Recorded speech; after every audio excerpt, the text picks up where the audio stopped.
Bom, salve, salve para você que está aí do outro lado. Está começando mais um Trocando Ideia aqui pelo canal. Eu sou Roberto Crispim. Hoje conversando com o deputado estadual Rafael Branco, egresso do MDB, liderança do PP, recém-adentrado ao PP, tem a missão de comandar o PP, o Partido Progressista, aqui na região do Cariri, vai preparar o partido na região do Cariri para as eleições de 2022. Vamos falar um pouquinho desta questão, desse trabalho que ele vai deflagrar nessa região para buscar, evidentemente, fortalecer a sigla partidária da qual começa a fazer parte. Vamos falar um pouquinho das pretensões eleitorais para 2022. Ele está pré-candidato à Câmara dos Deputados em Brasília.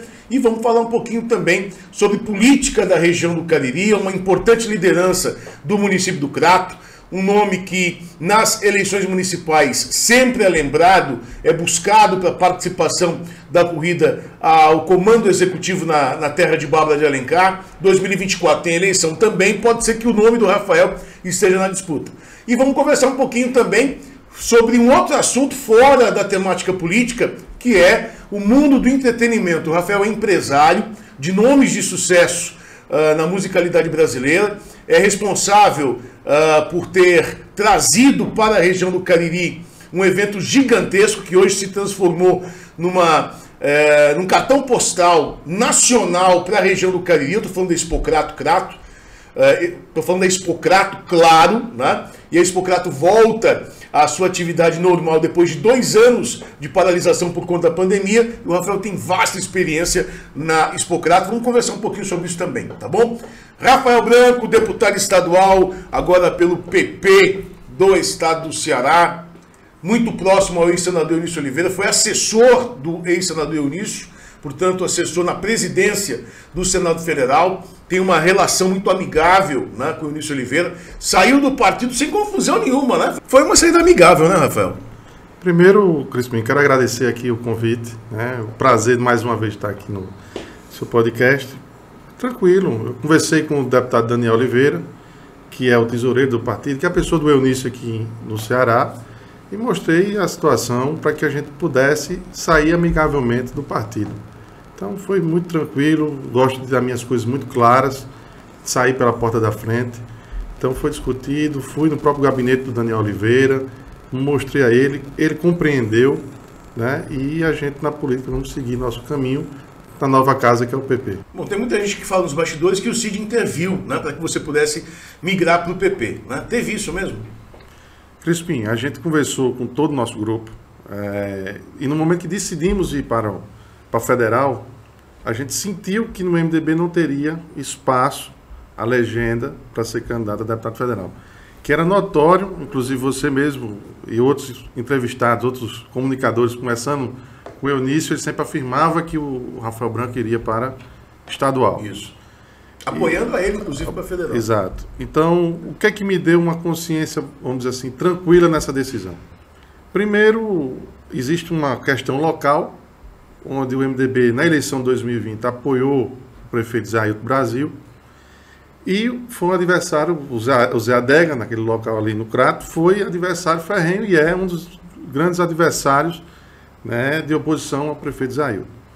E foi convidado pelo Eunício Oliveira a fazer parte do MDB no Crato. Claro que isso traz um transtorno local gigante, principalmente a nossa base eleitoral, porque a gente faz parte da gestão do Zé Ailton Brasil. E para evitar um desgaste maior com o próprio senador Eunício, que a gente podia muito bem, Crispim, de chegar no momento e dizer, Eunício, ou ele sai ou eu saio.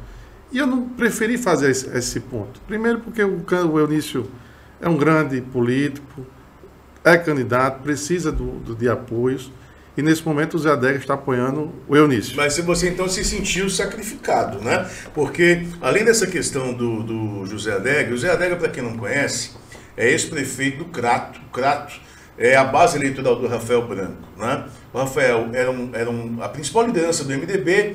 Com o adentramento do Zé Adega, houve, para muita gente, creio que até para o Rafael, uma situação na qual o poderio interno do partido foi dividido. Para piorar a situação, tem o Ronaldo Gomes de Matos, né, que foi prefeito também do Crato, você foi secretário do Ronaldo, é mais uma peça importante do cenário político ali do Crato, e dividiu ainda mais esse poderio eleitoral e político dentro do MDB. Você se sentiu em algum momento, né, de certa forma, perseguido?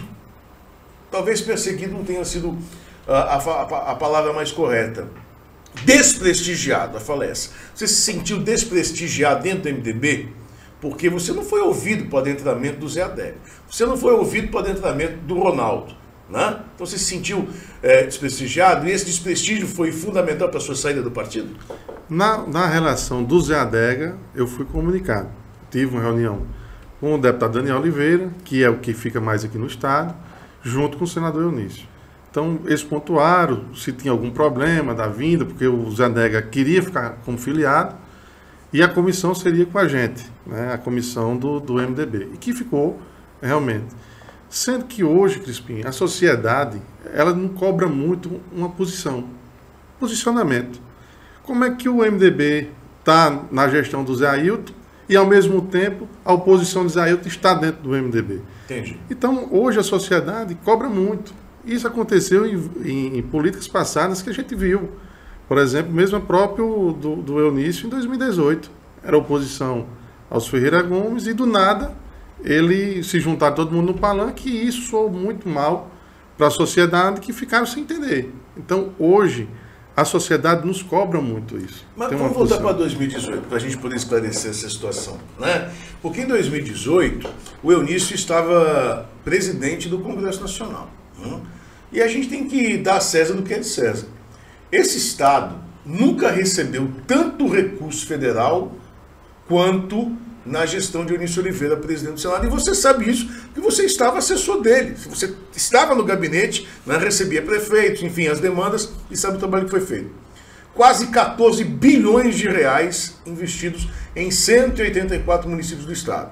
Então, o fortalecimento ao governo Camilo Santana naquela ocasião foi, evidentemente, um tanto quanto considerável. E talvez, como resposta e gratidão ao trabalho do Eunício, o Camilo se aproximou. Criou-se uma relação primeiramente institucional, depois amigável. Né? E essa amizade perdura até hoje, inclusive. Fato é que essa relação acabou resultando numa parceria na eleição de 2018.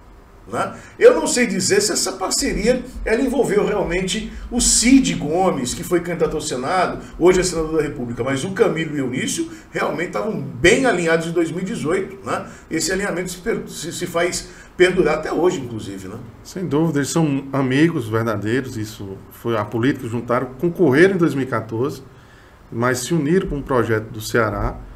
Né? E eu vou até mais além, Crispim. Eu acredito muito que essa parceria do Eunício, no momento que o Eunício começou a abrir as portas do Senado Federal, de locar esses recursos, foi onde que começou a reeleição do Camilo. O Camilo vinha numa situação do Estado, obras paralisadas, todo mundo lembra naquele momento, e foi a parceria do Congresso do presidente do Eunício ali, colocando a sua força, a cadeira de presidente do Senado, colocando recursos no Estado do Ceará. Isso todos viram. E aí, de imediato, não foi só o Estado e os municípios, os 184 municípios. Então, a gente viu que, independente de copartidário, o Eunício estava recebendo todos, locando recursos, e hoje tem obras até hoje sendo trabalhadas aqui com recursos do Eunício Oliveira, naquele momento. Então, quando a gente veio para agora, e aí vamos voltar para 2022, então, foi vários fatores, não me sinto desprestigiado, até porque a questão do partido a gente ficou à frente, mas essas questões de polêmicas locais, de ir tranquilamente para federal, até porque para federal tem outros nomes dentro do partido, e aí a gente saía na desvantagem, principalmente no poderio econômico, né? E a gente ouviu todas as lideranças, como todos os políticos fazem. Ouviu o Camilo, ouviu o presidente Evandro Leitão, no qual tem uma relação gigante com o Evandro, uma pessoa que aprendi demais aqui a admirar ele na Assembleia Legislativa. O Evandro é um cara fantástico. Né? Então, é um cara que a gente vai vi muito a falar dele e tem um futuro grande aqui no nosso estado. Se não for agora, lá na frente, se Deus quiser, ele estará. Então, ouvi o Cid Gomes, que é muito objetivo, você rabisca com ele, uma reunião com o Cid não dura 10 minutos. Ele faz um rabisco aqui, tem esse, tem assim, é desse jeito, e você clareia as ideias para onde decidir. Então, conversei com o Zezinho, que era o vamos dizer assim, do PP, Fiquei de sentar com o Denis Bezerra. Então, assim, eu vi todos os partidos para que a gente tomasse uma decisão. E a melhor decisão que nós escolhemos, que eu sempre decido em grupo na minha família, e peço muito a Deus a sabedoria para que a gente possa escolher, foi o PP. O fato do partido hoje fazer 2 deputados federais, o AJ será o, entre aspas, puxador de voto, tem um serviço, já é deputado federal, e a gente estará ali brigando pela segunda vaga. Então, o que prevaleceu na escolha foi vamos dizer assim, a facilidade de chegar na vitória e ser eleito pelo partido. Eu tenho que te perguntar o seguinte: o PP hoje forma a base do Bolsonaro, né? É um partido que está inserido no rol de apoiadores do governo Jair Messias Bolsonaro. No estado do Ceará, nós temos o PP e o PL. O PL é o partido do Bolsonaro, mas aqui no estado é comandado pelo Acilon Gonçalves, que é muito próximo do Cid, que é muito próximo do Camilo. Não se sabe como é que o comportamento vai se dar em relação ao PL, né, nas eleições 2022. Dizem que o PL vai ter uma candidatura própria para poder criar a perspectiva de musculatura no palanque do Bolsonaro. E o PP está na mão do Zezinho Albuquerque, ex-presidente da Assembleia Legislativa do Estado, né, foi secretário da gestão Camilo, voltou para a Assembleia Legislativa, né, muito próximo também do Cid Gomes. Então, a pergunta que eu te faço é: se já discutiram essa situação, o comportamento do PP em relação a essa postura adotada nacionalmente, de estar na base do governo Bolsonaro, não vai criar qualquer tipo de desalinhamento, né, dentro do estado do Ceará? Porque a perspectiva é que, quando afunilar a discussão nacional, os partidos recebam orientações, né, e decisões vão ter que ser tomadas e seguidas, obviamente, né? Você já discutiu esse assunto? Já, inclusive, antes de assinar a ficha de filiação, foi um ponto que coloquei, que o que eles me falaram? A orientação da Nacional que o Estado do Ceará está livre para tomar uma posição independente do federal. Então, o Ciro Nogueira tem uma relação muito forte também com o deputado AJ, é tanto que o Zezinho hoje, todos sabem quem é da cozinha do Cid, né? Então, seria até estranho do PP aqui interligar a oposição, né? Então, tem essa liberação, essa anuência da Nacional. E eu sou muito franco. Eu estou preocupado com o meu Estado. A esfera federal, vou tomar minha posição, claro. Mas, assim, porque hoje nós estamos vivenciando, Crispim, uma situação tão grande, que é o seguinte: ou você é Bolsonaro, o povo do Lula lhe ataca, ou você é lulista e o povo do Bolsonaro lhe ataca. E isso está acontecendo. Inclusive, ontem a gente viu um episódio do Ciro Gomes, que foi, entre aspas, eu vou dizer até atacado, que é a forma que foi em Ribeirão Preto. Em Ribeirão Preto. Então, hoje nós estamos vivendo isso, uma política do ódio. Então, não é dessa forma que nós vamos chegar a melhorar a vida do nosso povo. Eu acho que a gente tem que discutir. Nós estamos vivendo num país, num mundo, que hoje qualquer tipo de fuxico prevalece mais do que qualquer verdade. Qualquer fake news hoje vale mais do que qualquer, vamos dizer assim, a verdade. Né? Hoje você pega aqui, Crispim, você olha a rede social hoje, vamos dizer assim, é aquela questão do mendigo pegando a mulher do personal. Eu conversei recentemente, você tocou num ponto fantástico. Eu conversei sobre esse assunto com o deputado federal Idilvan Alencar. Parece piada, mas é uma situação muito séria. Quer dizer, hoje você tem um homem, eu não vou nem colocar essa história do cara estar em estado de rua, né, ser mendigo ou não. Um homem que, querendo ou não, sabendo ou não, acabou se aproveitando de uma mulher em estado de fragilidade emocional e psíquica. Isso está comprovado, inclusive, ela está em processo de tratamento, né? Uma família foi destruída, né? A imagem dessa mulher, mesmo doente, foi vilipendiada, né? Pela sociedade, inclusive. E o esposo recebendo aí alcunhas das mais chulas possível. Enquanto que o rapaz que cometeu o ato contra a mulher, que cometeu... não foi um estupro, Crispim, não foi um estupro. Não, realmente não foi um estupro. Mas ela não estava no seu estado normal, né? Sua psique estava alterada. Então ele cometeu, de certa forma, algum tipo de ato em detrimento a essa mulher. E o sujeito está capitalizando o recurso financeiro hoje. Vive em festa, gente. Vive em festas. vive rodeado de artistas. Artistas abraçando, beijando, fazendo. Recentemente eu vi, acho que no Carnaval do Rio de Janeiro, se não me engano, esse rapaz estava num camarote, não sei de qual cervejaria, mas estava lá o Fábio Porchat. E o Fábio foi ao encontro dele, abraçou, fez selfie como se fosse uma coisa, sabe, natural, abraçando uma estrela de cinema ou alguém com relevância social. Eu acho que a gente tem, assim, há uma deturpação enorme do que é certo e errado, sabe, Rafael? Gigante. Você vê ele brincando em carro importado, andando em carro importado, cobertura. Então, que mundo é esse que nós estamos vivendo?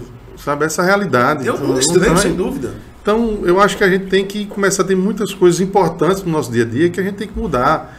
Ontem eu dei uma entrevista, assim, falando sobre o aumento da energia da Enel, que eu venho brigando desde outubro do ano passado, quando eu solicitei uma audiência pública na Assembleia, e pelo motivo da pandemia a gente teve que suspender, porque não estava podendo ter. Mas o que é que andou de lá para cá? O que é que está na hora, Crispim, da gente se dar as mãos? Vamos fazer o seguinte, vamos tentar aqui passar um dia, eu sei que é difícil ficar sem energia um dia, mas quando você começa a ter uma afronta, uma guerra de frente, o combustível, outro setor, está aumentando o combustível quase toda semana. Aí o que é que a gente faz, a sociedade? Corre para o posto de gasolina e enche o tanque. Então, como é que a gente vai conseguir baixar o preço, se nós mesmos consumidores vamos lá e a gente enche o tanque? Mas é impressionante mesmo. Quando a gasolina era R$ 2,80, havia manifestação de rua, havia dancinha no meio da avenida, havia panela batendo, né, nos prédios das capitais afora. Hoje a gente paga R$ 7,00, quase 8 na gasolina, e todo mundo silencia e abastece o carro, como o Rafael colocou. E quando você pega, qual é o mecanismo? É dolarizado. Então vamos fazer um mecanismo que segura o preço do dólar, que vamos dizer assim, que consiga baixar o preço do barril. Mas, Rafael, é mundial. Mas se a Petrobras chegar a dizer, vou aumentar a quantidade de barril por dia, então, tendo essa demanda, a gente consegue puxar o preço do barril para baixo, descer. O que acontece? Não, o presidente vai, senta numa briga com o Supremo, inventa aquela graça do reduto, e aí o que acontece? O dólar estava 4,60, foi para quase R$ 5,00 em 2 dias. E aí fica essa situação. Então, a economia, quando vai melhorar, vem a questão política e derruba tudo que está sendo feito. Então, eu acho que a sociedade tem que ser discutida. Muita gente está revoltada com política, mas aí eu quero dar um recado a essas pessoas. Quanto mais você se revolta e se afasta da política, mais desanda a nossa vida. Por quê? Porque fazem o que querem. Não tem manifestação, não tem confusão, não tem nada. Tem que aumentar o combustível. Aumenta. Não tem problema não, o povo está calado. E aí aumentando. Aumenta a energia. Que é um absurdo, Crispim. Como é que você vê? O salário mínimo aumenta uma vez no ano. Aí aumenta o salário mínimo com inflação. O salário mínimo do nosso país é baixo. É baixo. É o mínimo. É o mínimo do mínimo. O nome já está resumindo. Então, você pega, aumenta, sei lá, 12%, que foi a inflação do ano passado. A gasolina vem em uma semana, aumenta 25%. Aí vem a energia, aumenta mais 25%. Plano de saúde, que vai aumentar agora. Eu vou dar outro dado, que a gente no dia a dia não sente. Está faltando hoje no mercado aquele medicamento infantil Novalgina. Não estou fazendo propaganda aqui não, mas se quiser patrocinar aqui o podcast, então tá lá, Novalgina. Então está tendo isso de alguns para crianças, pediátricos. Então está faltando na nossa região aqui do Cariri. Então quando vê, antigamente era 20, R$22. Aí hoje chega, num dia, as farmácias não tem mais, porque todo mundo já viu que está faltando. Aí o que é que faz? Chega numa quarta-feira, 6 caixas numa farmácia. Não aguenta um dia. Aí o preço da Novalgina já está em R$40. Em menos de 2 meses. E aí cadê os órgãos, cadê a sociedade reclamando? Porque, Crispim, não tem como você pegar de R$25 para 40 em 2 meses. Sem dúvida. Se você for fazer o índice aí, é gigante o acréscimo. Mas o que é? A oferta da procura. Né? Da venda da procura. Então, a gente tem que fazer isso. Vamos combinar aqui, quem está aqui, todo mundo aqui. Rapaz, vamos uma vez só, num carro só. Todo sandio, vamos deixar os 5 carros da gente em casa. Vamos todo mundo, vai todo para o trabalho, todo mundo racha aqui, mas vamos só um carro. Vai começar a diminuir a venda do combustível, você vê se não vai começar a ter promoção, não vão baixar. Porque eu vejo a situação. Vou na Petrobras, anota uma coisa curiosa, Crispim. Eu assisto muito o seu programa e às vezes até eu participo com você. O último momento que teve um combustível. Quando deu meio-dia que os jornais noticiaram que a partir da manhã teria um aumento, quase todos os postos de gasolina do Cariri, sabe o que fez? Não tem mais gasolina. Os que estavam no estoque, eles seguraram para amanhã vender com preço novo. Isso. E ter um lucro, evidentemente, porque haviam comprado no valor antigo. Né? Então, a gente tem que ver isso. E aí, cadê os órgãos de consumidores nesse quesito? O órgão fiscalizador não atua, infelizmente não atua. Eu fui a 6 postos de gasolina. Nos 6 postos, não estava precisando abastecer, não. Mas foi uma curiosidade. Quando eu fui num, não tem mais combustível. Não tem mais combustível. E aí veio a situação da... E isso deixa o entendimento da existência de um cartel na região, né? Que foi combinado. Sem dúvida. Né? Então, a gente sabe que existe e tal, mas que tem que ser investigado. Né? Quando eu falo nisso, não é que eu estou perseguindo o posto de gasolina, os empresários. Não, o empresário tem que ganhar. Isso eu concordo. Mas não em cima da forma que estão fazendo. De você ter pego o combustível antigo, comprado com desconto, um preço anterior, e você ir agora com... Pega aqui, não, acabou. Do nada. No momento que anuncia. Então, isso eu estou falando do item, mas vá para os outros. Vá para o plano de saúde, que a gente já viu, era uma vez por ano o aumento do plano de saúde. Hoje está dando 2 vezes no ano. E cadê os órgãos controladores? As agências aí do governo federal? Absurdo. Vê a estrutura do governo. Eu tive a experiência de trabalhar em Brasília e eu vejo o tamanho que aquela estrutura, cara. Aí tem a agência da mineração, a agência da energia elétrica, a agência das águas, a agência... Tudo que você imaginar tem. Aí... Brasília é outro mundo, né, Rafael? É outro mundo. Ali vive as maiores decisões, né, do país, ali se decide. Uhum. Então, para você também ir para Brasília, Crispim, você tem que ter experiência. Claro. Não adianta. Tem gente aí que foi eleito, aí tem senador que foi eleito, não sabe nem andar em Brasília. Só aparece na televisão uma vez, falou... Sumiu, inclusive. A gente tem um aqui no Ceará que é exemplo claro do que o Rafael está dizendo. Você pesquise aí. Eu vou falar o nome, não tenho problema de falar o nome. Nós temos aqui no Ceará um senador que é alcunhado de senador Miami. Não conhece nada do Ceará, conhece praticamente nada de Brasília. Agora, você perguntar sobre Miami, sabe tudo. Tudo. Conhece na palma da mão. Então, Brasília tem que saber. Quando eu cheguei na Assembleia, Crispim, em menos de 30 dias, eu cheguei na CCJ, a Comissão de Orçamento e Justiça, vice-líder do MDB, do partido. Então, tudo isso é a experiência que a gente vem, não é da noite para o dia. Fui secretário de governo no Crato, fui diretor das policlínicas do estado do Ceará, fui assessor do governador Camilo na primeira gestão do Camilo, fui assessor do Eunício em Brasília na presidência do Senado. Né? Então, tem outros, fui secretário de Desenvolvimento Econômico. Então, quando você coloca tudo isso na ponta do lápis, a experiência que você vai falar, né? Você adquiriu know-how, claro, experiência. Então, a gente tem que pensar nisso. Não adianta colocar um representante que vai lá... Eu vou dar só outro exemplo. Nós liberamos agora recentemente um recurso que estava no Ministério da Saúde, acho que uns 6 anos, lá travado, que foi o acelerador linear do Hospital São Vicente. Quando fui procurado pela direção, pelas irmãs, e eu disse lá, me comprometi. Eu disse, eu não sou deputado federal, mas vou fazer o possível para que a gente possa conseguir esse recurso. Então, o que é que eu utilizei? Fui no deputado AJ, que se comprometeu. Fui no ministro da Saúde, que é lá da Paraíba, que é o estado onde eu cresci na Paraíba, moro aqui há 15 anos no Ceará, no Cariri, mas fui criado na Paraíba. Então, tenho uma amizade com várias pessoas. E minha família tem amizade com o ministro da Saúde. Então, conversei com ele, pediu para a gente ir a Brasília, nós fomos a Brasília, junto com o deputado AJ, e conseguimos a liberação de R$2,5 milhões para esse equipamento do acelerador linear. Então, veja só, um deputado estadual que saiu do Ceará, foi bater a porta do ministro da Saúde, foi em Brasília e conseguimos. Eu nunca fui em Brasília para não votar com recurso. Sempre eu voto com alguma coisa. Uma vez fui procurado pelo prefeito do Crato, Zé Ailton, tinha um recurso lá que nenhum deputado federal estava conseguindo a liberação. Quando eu fui, era no MDR. Bati, tenho amizade com, na época, o 02 secretário nacional era o Tiago Pontes, aqui do estado vizinho, Pernambuco. Tenho uma relação muito antiga com ele, na relação de eventos. Fui lá e bati a porta dele. Só, estou precisando disso aqui. Crispim, juro por Deus, eu saí de lá com os comprovantes dos pagamentos dos 2 convênios do município do Crato.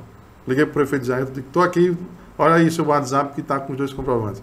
Então, inclusive, teve até uma ciumeira grande para a parte da bancada, né, de outros deputados aqui, principalmente da oposição, Isso como é que um deputado estadual vai daqui para lá e vocês pagam? Ele é oposição, o governo federal e tal.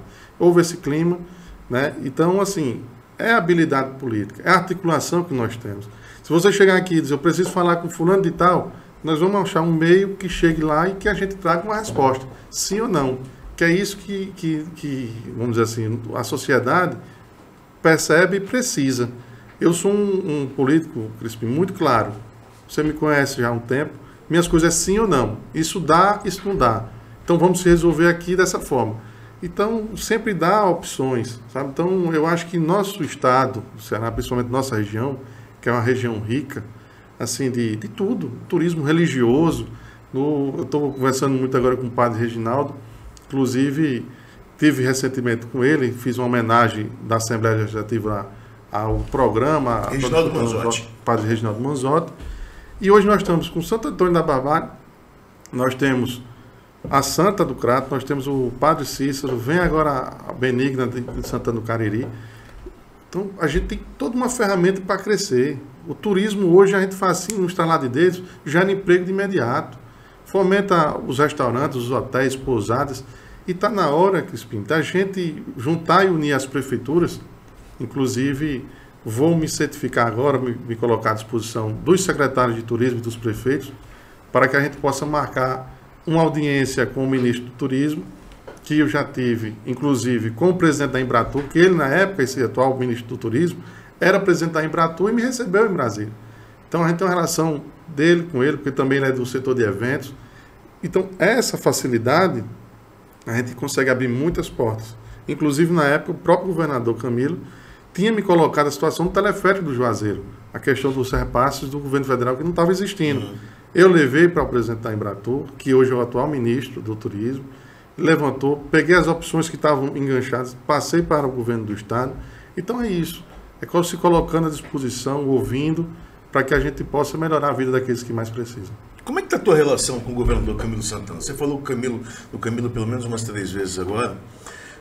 Tua relação está mais tranquila? E eu pergunto isso porque, em determinado momento, o Rafael era da base do governo Camilo, foi assessor do governador Camilo Santana no primeiro mandato, e aí, por conta de questões que a política acaba ofertando, houve um certo distanciamento, né? O Rafael seguiu uma vertente, o governo do estado uma outra, né? Se desencontraram, mas parece que vocês voltaram às boas, né? Então a relação está mais tranquila, né? Além de aliado, voltou ali aquele uma relação de amizade, eu posso dizer, né, Rafael? Tranquilo, eu conheci o governador Camilo há 15 anos atrás, foi o padrinho do meu casamento, né? Ele e a Onélia. Todas as campanhas do Camilo, estive do lado dele, apoiei a do Zé Leite em Barbárie em 2008, a pedido dele. Em 2010 foi a dele, deputado estadual, que a gente, no Crato e algumas outras cidades, nós apoiamos o governador, na época deputado estadual. Em 2012, alguns prefeitos do PT, no qual ele precisou. E em 2014, foi uma decisão muito, vamos dizer assim, difícil de tomar. Eu era secretário do governo, você lembra, do Ronaldo, e o Ronaldo com o Eunício. E eu tive aquela posição de tomar, porque eu tinha que ir para o governador Camilo na época. E aí, eu tive uma conversa franca com o Ronaldo. Naquele momento, entreguei até o cargo a ele. Eu digo, vai ser complicado, eu vou ter um Hipócrata agora pela frente. E melhor me afastar agora e quando terminar esse Hipócrata, eu vou assumir a coordenação da campanha do Camilo, junto com o Fernando. E é melhor, Ronaldo, não trazer uma situação delicada para o seu lado. Uhum. Então, Crispim, eu vejo muito esse lado. Eu não quero algo que fique ruído. É tanto que, quando eu expliquei a situação do MDB, a saída, eu não quis fazer aquele jogo de dizer ou eu ou ele. E aí, o Ronaldo, não, você tem que ficar como secretário de governo. E o Ronaldo, isso não vai dar certo, não. E ele insistiu que eu continuasse, continuei. E aí, o Camilo, eu acho que a maior pressão que o Ronaldo recebeu da vida dele, porque eu nisso ensino e a gente fazendo um grande trabalho para o Camilo, tanto que o Camilo no primeiro turno ganhou no Crato com 72%, e no segundo turno foi para quase 80%. E aquilo ali, claro que o Eunício jogou a conta no colo do Ronaldo, naquele momento ali. E aí, em 2016, eu estava como pré-candidato a prefeito, você lembra? muito bem nas pesquisas e, em nome do grupo, em nome do consenso, abriu mão de ser prefeito do Crato. Inclusive, eu tinha a legenda, né? Recebi até as outras propostas, inclusive para ser vice de chapa e tudo, e eu mantive minha palavra, porque quando um homem dá uma palavra, você tem que ir até o fim. Então, no momento ali que eu tomei a decisão, eu disse ao governador: governador, o que você definir está resolvido. Então, o grupo decidiu que foi o Zé Ailton e o André. Em nenhum momento eu impus, me dê a vice, me dê isso, não.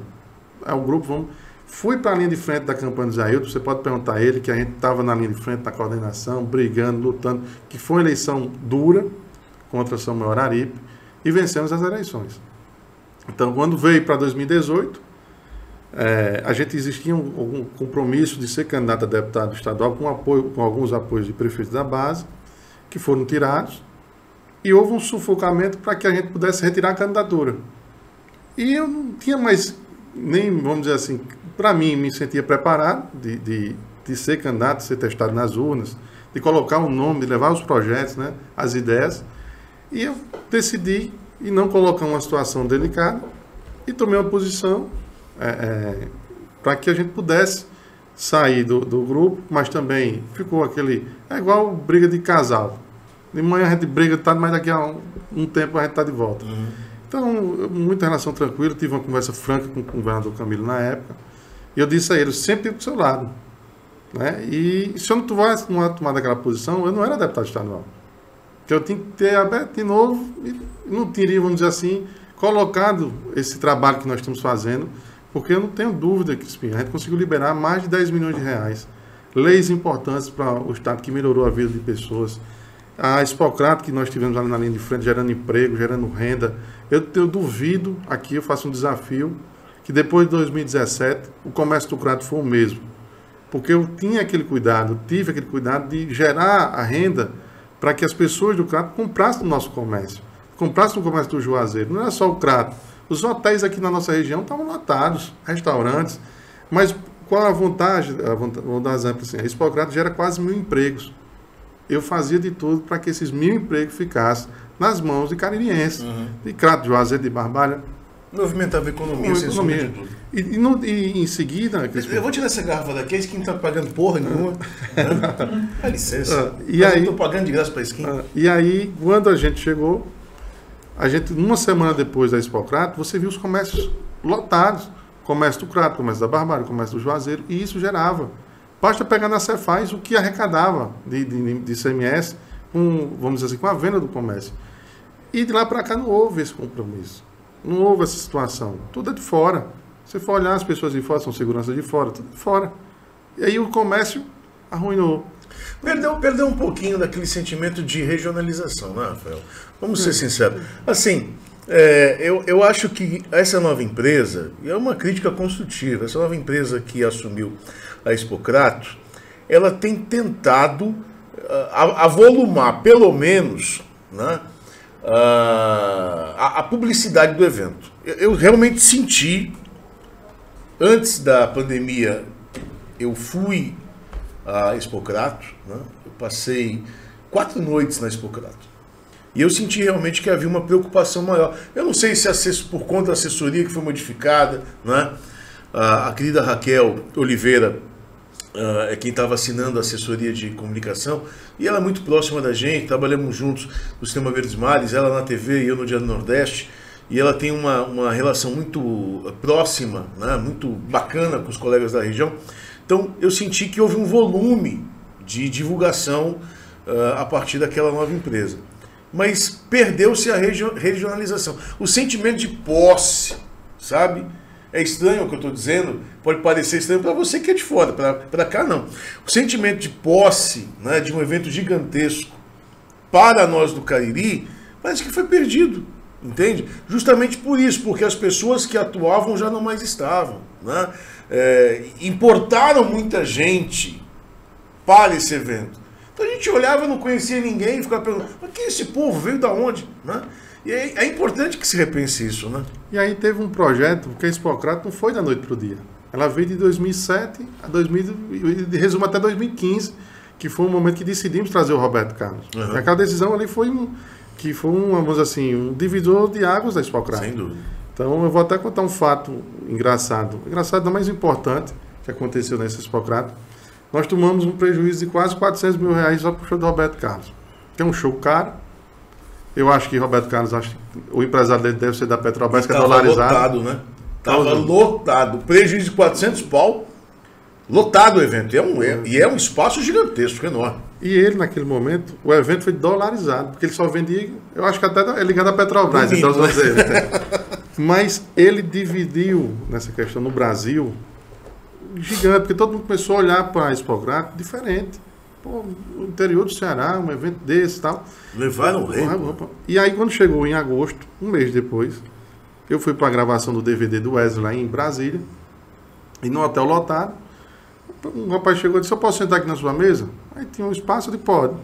Aí chegou meu sócio e disse: tu sabe quem é esse rapaz aí? Eu digo: não, ele pediu aqui para sentar. Esse é o pai de Luan Santana. Aí ele disse: não, aqui é meu sócio lá da Expocrata e tal.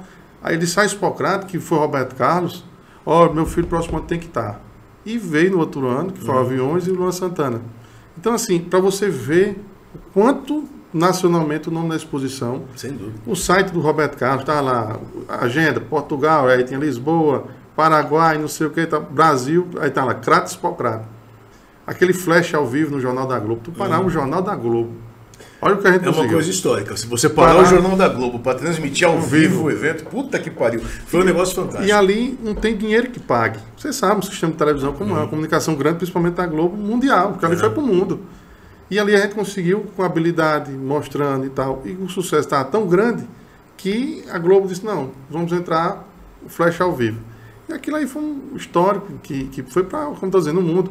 Minhas tias que moram em Natal, eu estou passando esse Expocrata. Então, isso foi do país todo vendo aquele momento. Conseguimos as transmissões na TV local aqui do estado do Ceará, na sexta, no sábado, domingo, e começamos a mostrar ao estado a nossa situação, o nosso evento.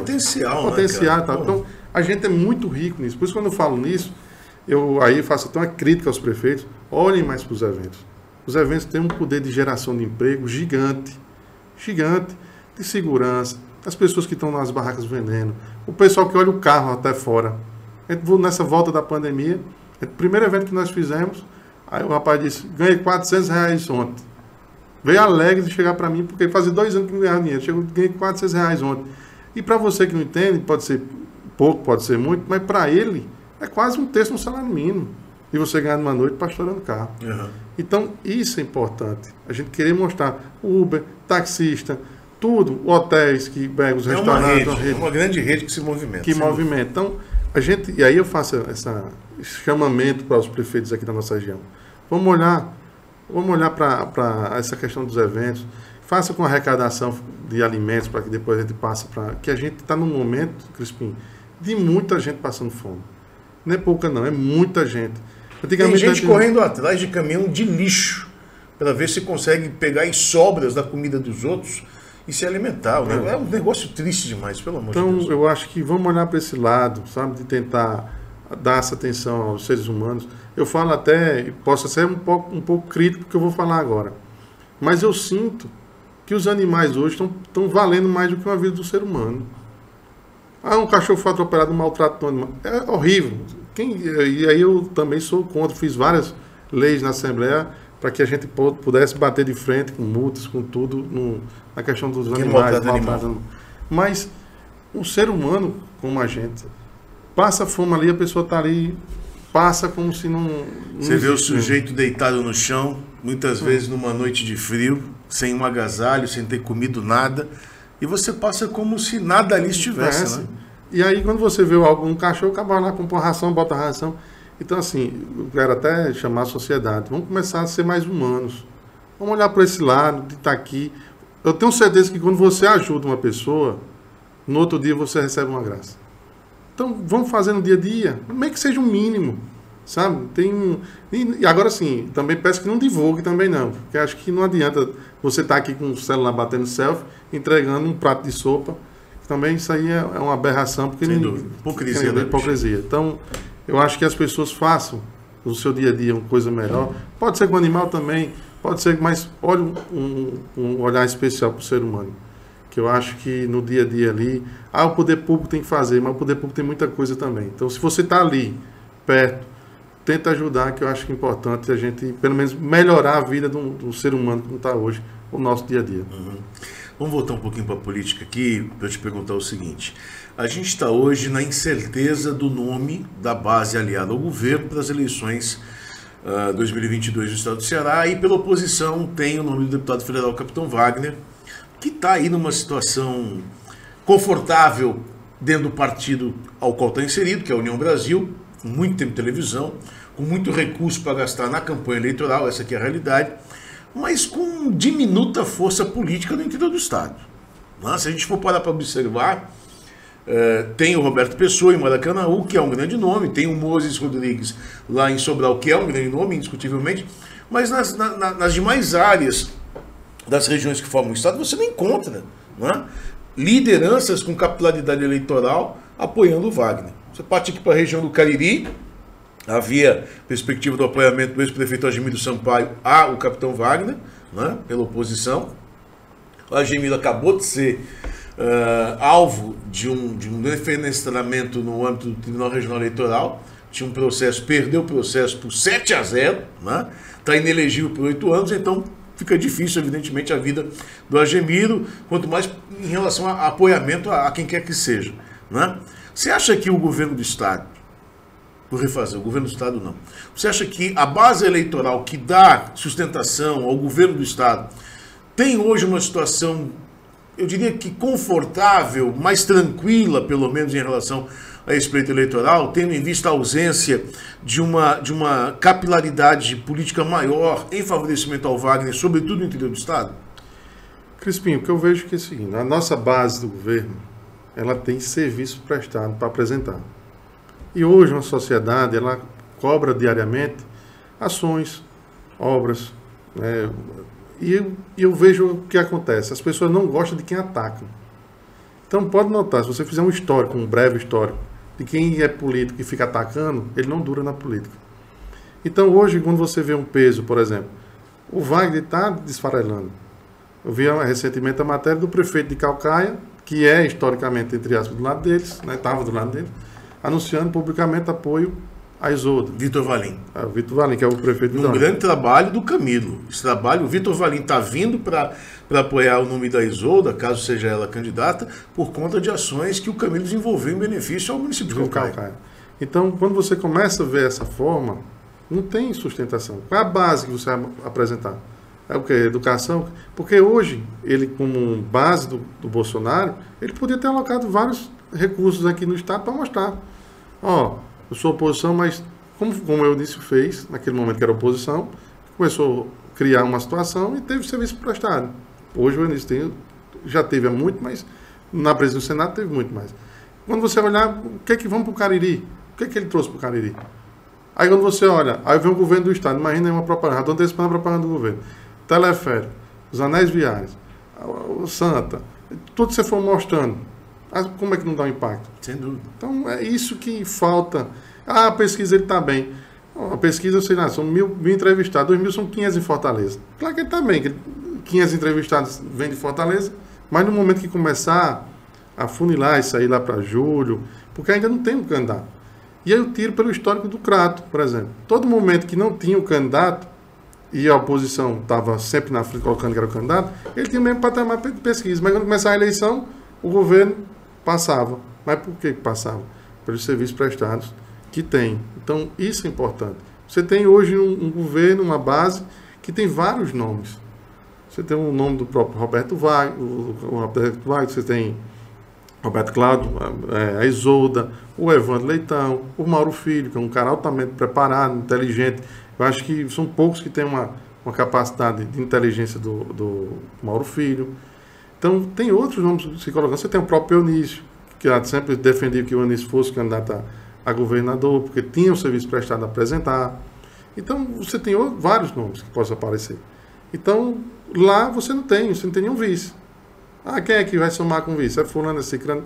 Você não tem, vamos dizer assim, um grupo para dar uma sustentação no Estado. Você não tem capilaridade, musculatura eleitoral. Mas se você procurar a capilaridade eleitoral, a densidade, a musculatura no interior do estado em prol do Wagner, você não encontra. É uma realidade. Eu não estou falando mal do capitão Wagner. Estou dizendo aqui um fato. Contra fato tem argumento, essa que é a realidade. E aqui eu não quero menosprezar vamos dizer assim, o grupo político dele. Lógico que não. Mas eu estou mostrando o peso que será uma eleição. Né? Então, vamos aguardar. Eu continuo seguindo. Você torce para quem, Rafael? Você deve ter aí uma preferência. Não, eu tenho assim, pela afinidade com o Evandro, né? A gente almoçou agora recentemente com a governadora Isolda, uma pessoa humana, atenciosa, fez um grande serviço na educação. Mas o que eu noto? O grupo ele é muito objetivo. Como é aqui? Quem é que tem chance de ganhar? É Crispim. Então pronto, o candidato aqui é Crispim. Ah, o fulano não aceita esse candidato. Senta aqui. Nós vamos perder ou nós vamos ganhar? Porque a gente ganha com o Crispim. Se eu botar fulano, a gente perde. Como é que nós vamos fazer? Então, existe, claro, as preferências desse momento, mas no momento mesmo decisivo, Crispim, eles são práticos. Está aqui, ó, relatóriozinho aqui. Quem ganha é fulano, quem ganha é ciclano. Como é? O vice tem que ser daqui. Então, aí gera, porque é melhor... Eu vou jogar uma bomba nas tuas costas agora. Eu tenho visto a Isolda receber muito apoiamento da classe política. O PT, eu conversei inclusive com Guimarães recentemente por telefone.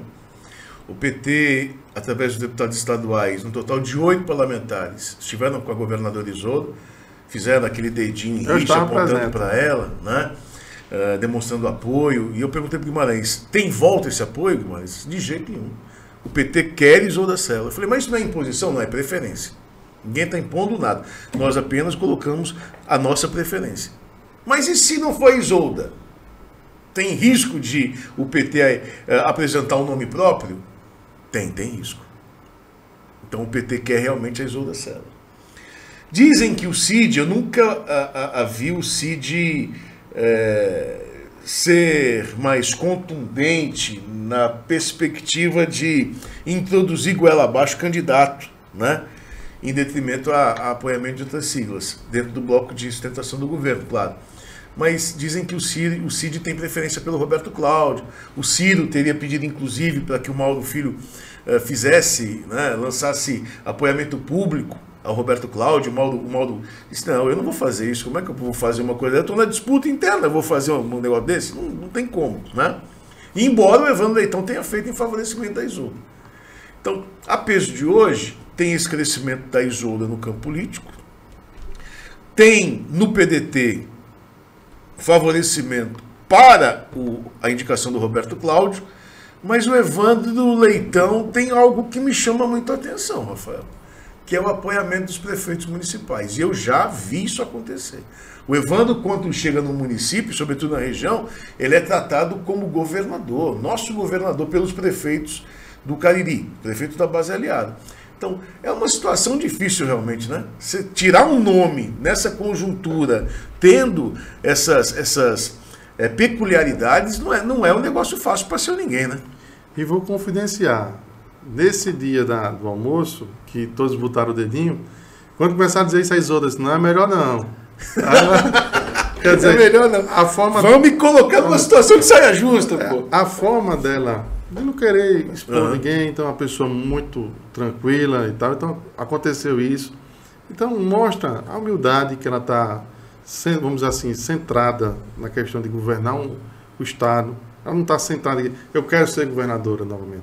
Não tem posição. Não, né? então, tem. E nem tem posição pelo Roberto, pelo Mauro, e tampouco pelo Evandro. A gente viu a entrevista, por exemplo, recentemente do Roberto Cláudio no seu programa. Ele foi claro. Não, sou amigo do Evandro, sou amigo da Isolda. E você pode notar, olha o histórico passado. Sempre o Cid, o grupo do governo, os Ferreira Gomes com o Camilo, o que é que eles fazem? Coloca todo mundo, quem quer ser candidato, seja. O Zezinho disse, eu quero ser candidato. Coloca o seu nome. E vá à luta. Os outros estão indo à luta. Então, vença quem tem melhor estratégia, quem une, quem está... Então, lá na frente decide. Mas no momento que eles decidem, eles andam juntos. Pode notar que todo mundo abraça, como foi em 2014 e tal. Então, eu vejo o seguinte, o Guimarães está muito focado na questão do Lula nacional, né, que estão vendo que há grande chance do ex-presidente Lula voltar à presidência. Mas também, se você lembrar de 2014... Você vota no Lula? Eu vou pensar, hoje, no primeiro turno, eu estou guiando para o Ciro. Aí você vai dizer, por quê? Porque se eu tiver um cearense, porque querendo ou não, nasceu em São Paulo, mas foi criado no estado do Ceará. A gente tem um cearense e ter o outro no segundo turno, a gente tem mais escolha a fazer. Sem dúvida. Então, nessa linha do primeiro turno, eu estou pensando claramente nesse sentimento. Mas, agora você quer para um raciocínio que você nem que eu ia falar. 2014. 2014. Todos sabiam da direção, a força do Guimarães no estado, no PT. Ele bateu na mesa e disse, eu sou candidato a senador. Sou candidato a senador, não tem espaço. Naquele momento até ele não deu espaço ao governador, na época Camilo, que se colocava um possível candidato a governo e o PT só teria um candidato a majoritário. E ele bateu, sou candidato a senador. Mas na hora que chegou nos entendimentos, de mostrar que o Camilo tinha chance de ganhar o governo e o PT ter o governador, ele abriu mão. Então, claro que isso é um jogo de cena que existe. A gente quer, claro, a preferência é a Isolda. Mas é como eu estou dizendo, eles são muito práticos. Ninguém vai entregar de mão beijada, né? Não. É melhor ter um governo aliado do que ser um opositor. Sem sombra de dúvida. Então, eu vejo isso. São muito objetivos, muito práticos. Então, bota num papel quem tem chance. Fulano é Y, está aqui pronto. E vamos fazer aqui, senão a gente perde a eleição. E ainda tem, vamos dizer assim, o Coringa, que pior das hipóteses ainda pode ser o Cid, que está no jogo, elegível, que resolvia todo mundo, de uma certa forma, que, por exemplo, o Cid ganhando, o irmão do Roberto Cláudio vira senador da República por 4 anos. Prisco. O Roberto Cláudio pode ser candidato a deputado federal, que aí aumenta a bancada do PDT. Eu acho até que eu vou dizer uma coisa aqui, que eu tenho dito em off. O Roberto Cláudio sabe meu carinho, meu respeito, minha amizade por ele. Eu gosto muito do Roberto Cláudio e nós nos conhecemos há muitos anos. Gosto realmente dele, né? Mas eu acho que o Roberto Cláudio não sai candidato ao governo do Estado. Alguma coisa internamente me diz que não é ele o nome, sabe? Talvez por conta desse acirramento com o PT, e o PT é fundamental nesse processo para a eleição do candidato do PDT, indiscutivelmente, né? Eu tenho para mim que não será o Roberto Cláudio. Eu acho que fica entre a Isolda e o Evandro Leitão. Creio que fica entre os dois. Porém, o Roberto Cláudio tá com uma margem de possibilidade eleitoral à Câmara Federal gigantesca, porque ele está rodando o Ceará inteiro em franco processo de pré-campanha, né? Então, olha, não deu para sair governador, mas eu sou federal. A campanha dele já começou faz tempo, né, Rafael? Feita, aí já está mais ou menos caminhada. Tem caminhado. E aí aumenta a bancada do PDT. O PDT acho que tem 6 ou 7, a ideia é fazer 6, comecei com o André Figueiredo, então pode chegar a 8 com o Roberto sendo candidato. Então é uma soma, para onde ele for, é como eu estou dizendo, eles são grupos. Acrescendo a nossa bancada do PDT. Eles têm um projeto político. Daqui a 4 anos tem 2 vagas de senador. Tem de governador de novo, tem de vice-governador. Então eles sempre fazem política pensando no macro. Não é no pequeno, de estar ali na picuinha, não, eu quero ser por ser. Então eu acho que está muito tranquilo e no momento certo a base vai ser decidida. E claro que o governador vai ser o fiel da balança ali.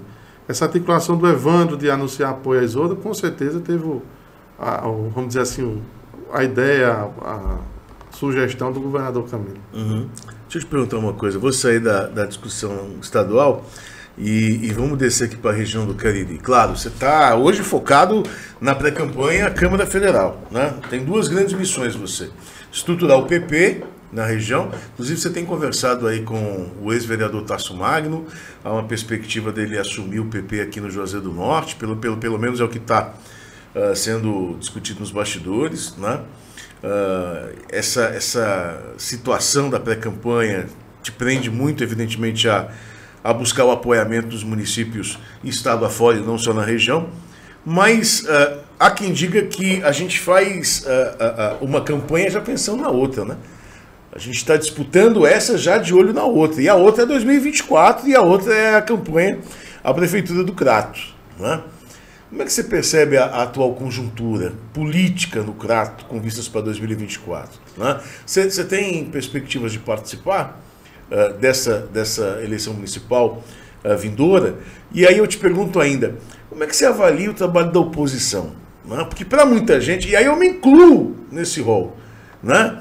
A oposição do Crato parece que há uma falta de inteligência política, né? Ou falta inteligência para ação e atuação política. Se não, vejamos, tudo que a oposição diz que não vai acontecer no Crato, tudo que a oposição diz que o governo não vai fazer, acontece. Por exemplo, a Faculdade de Medicina, que bateram no prefeito Zé Elton Brasil, batendo no governador, disseram que seria mais uma promessa vã do prefeito Zé Elton Brasil, mais uma mentira contada pelo governo Zé Ailton. Hoje está aí, né? O curso, realidade. Funcionando, né?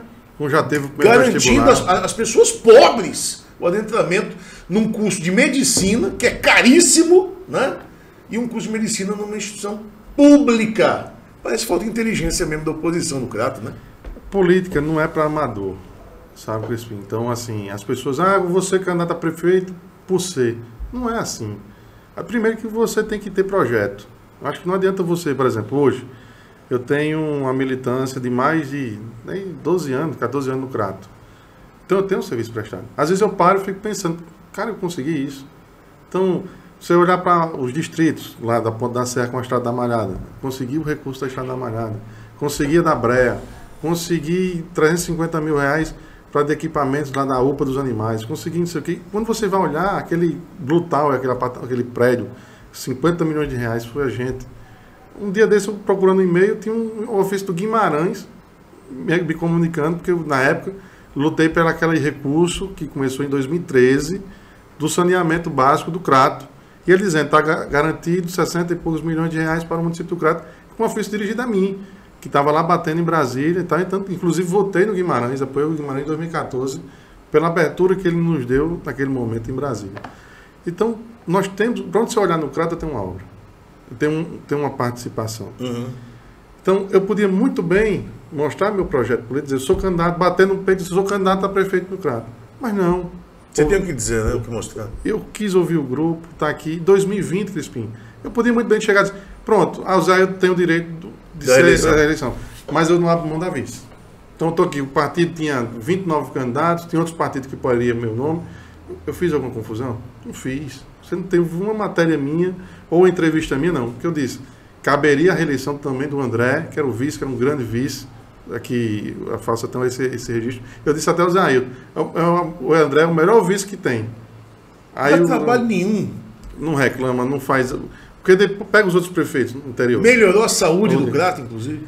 Todos os outros vices brigam e rompem logo com o prefeito que está na gestão. E o André não. O André estava ali, botou a cara, foi para a saúde. Você quer uma confusão, vai para a saúde. É. E ele foi, botou a cara, passou 4 anos como secretário. E resolveu. Trouxe a rejeição para ele, comprou a briga. Então, assim, não fiz posição. Pelo contrário, cheguei lá, vamos para a reeleição, vamos para o projeto, e eu disse isso lá. Em 2016, nós fizemos a convenção no Crato Tênis Clube.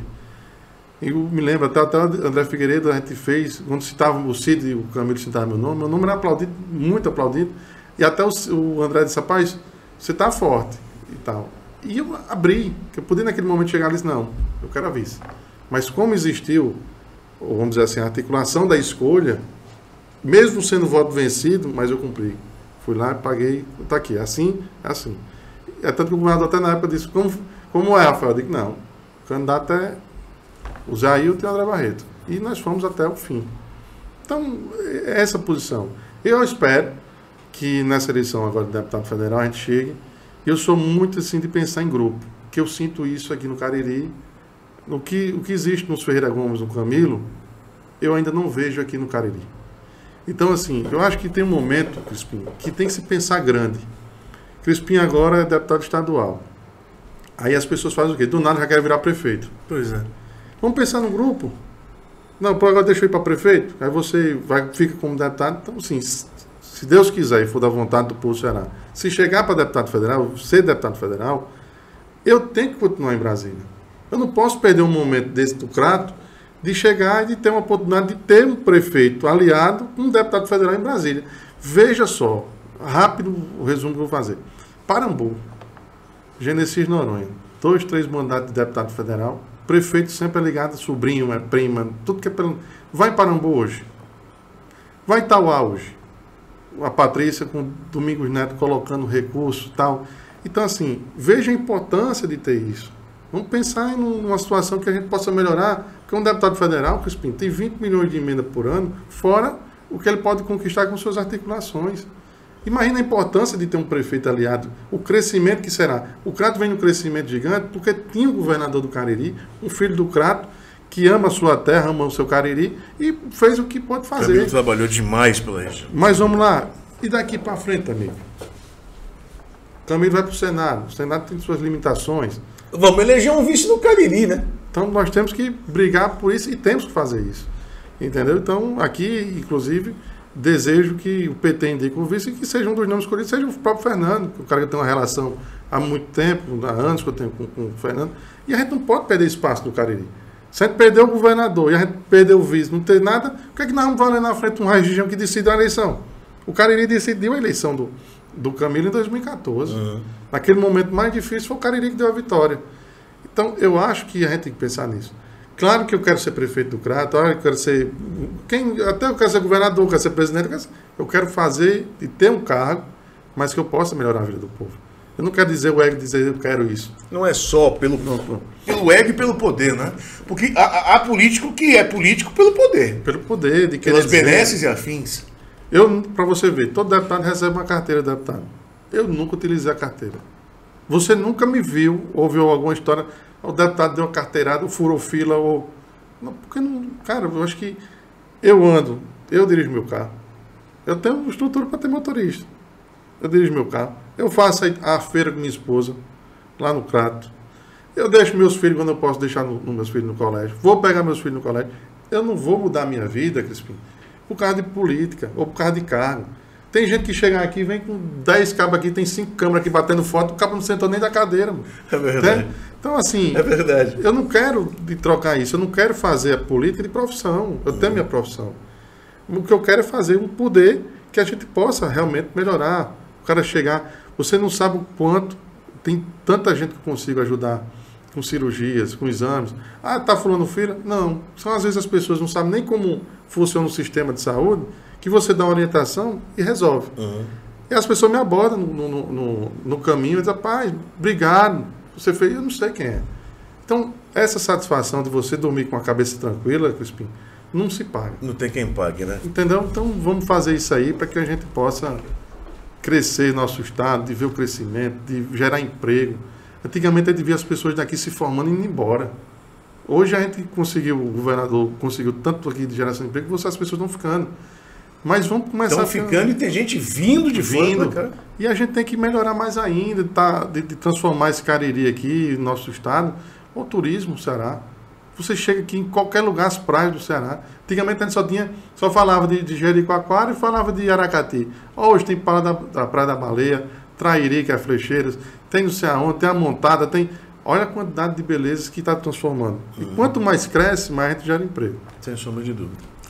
A gente trocou ideia com o deputado estadual Rafael Branco, ele é pré-candidato à Câmara Federal nas eleições de 2022 pelo PP, o Partido Progressista. Foi muito bacana, Rafael, tê-lo aqui. O Rafael vai voltar numa próxima oportunidade para a gente ampliar essa discussão, evidentemente, e para que ele possa, dentro do que preconiza a legislação vigente, apresentar seus projetos, né, aos nossos internautas. Né? Para você que está aí, se não inscreveu ainda, se inscreve, bota o sininho aí, aciona o sininho, curte também, tá joia? É importante que você curta também, pra gente é bacana que você faça aí a curtida, tá beleza? Rafael, obrigado, foi muito bacana trocar ideia contigo hoje. Tá na hora, aqui a gente se sente em casa, você é um grande amigo, grande profissional, quero fazer esse registro, que são poucos aqui na região que tem seu profissionalismo. Sempre dando furo de reportagem, sempre colocando a verdade, para que a gente sempre saiba realmente, né? Eu sou seu fã, diga aqui abertamente, porque mesmo com amizade você não afrouxa não. Se tiver que pegar e dar uma prensa no cabo, você dá uma prensa. Quando precisa, leva. Mas isso é bom. Quem é político e quem tem a verdade, não foge de perguntas. É verdade. Então, parabéns aqui pelo seu podcast e parabéns pelo seu profissionalismo. Obrigado. Rafael Branco trocando ideia com a gente hoje aqui no podcast. E olha, toda terça e toda quinta tem vídeo novo. Se não se inscreveu, se inscreva, aciona o sininho e curta, meu filho. Curta esse trem, pelo amor de Deus. Forte abraço, a gente vai se vendo por aqui. Valeu.